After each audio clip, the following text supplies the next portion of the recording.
What is the quantum biology of light and how do we apply it to our wellness? Let's get started. This is the third video in a series of 5 where we ask the question, how can quantum biology be applied to our health and wellness?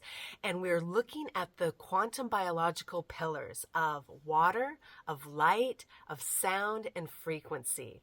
This is the third video where we dive into light and how it impacts our biology. Let's get started.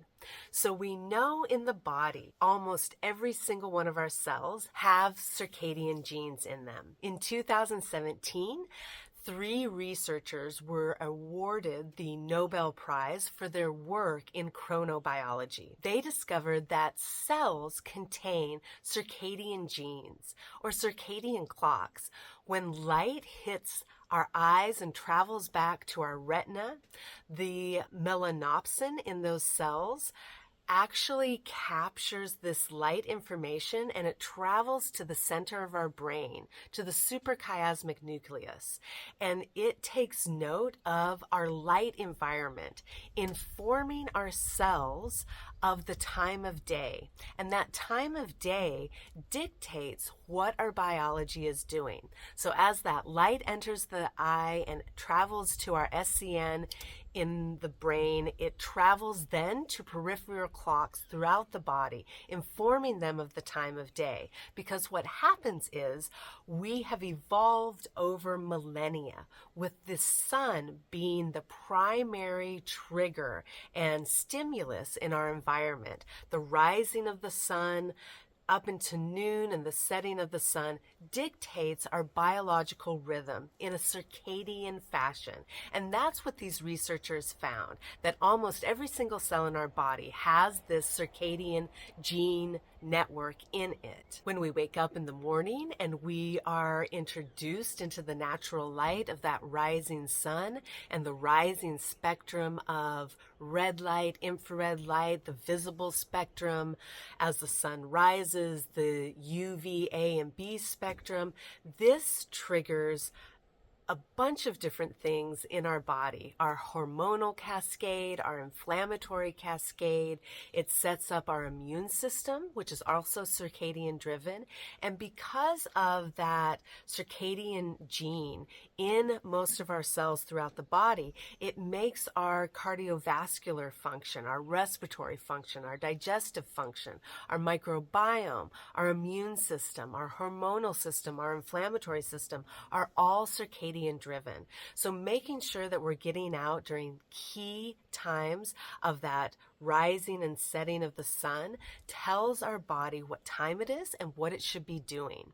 Now, as that sun sets and lowers, that darkness also influences our biology in a predictable and necessary pattern.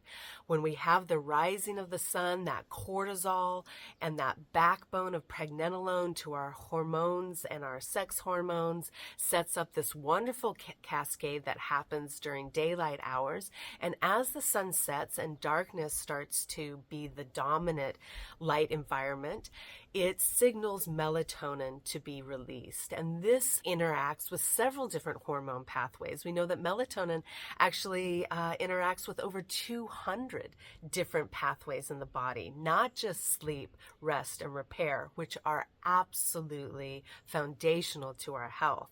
But melatonin is interacting on a bunch of different levels, and it signals our leptin pathway, it signals our immune system, it signals a bunch of different hormonal patterns and cascades in the body. So our light environment is crucial to our health. Not only that, but key spectrums of the light influence our body in predictable and necessary ways. Red light and infrared light are the 2 spectrums that have been most extensively researched, and we know that we have different opsins in the body, different chromophores that are able to capture that light vibratory information, and it excites our proteins, our enzymes, our melanin. Melanin is an incredible substance in the body that is able to capture, store, and transmit all spectrums of the light. And we think of melanin in our hair, our eye color,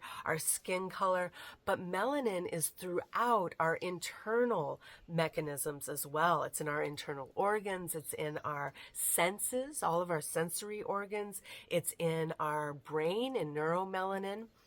And there is this language of light happening within the body through our biophoton emission. That's an extensive field of research where our cells have been shown to emit very ultra weak levels of light, of photons. And this low level of light actually can help guide biological action.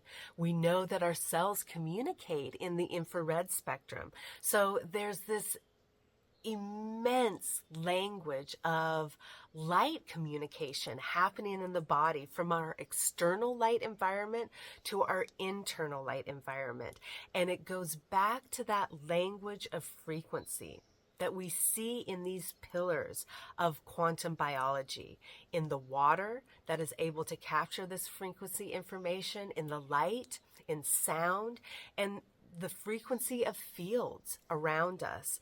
Now, this is the third video in a series of 3. In the next video, we'll be diving into sound.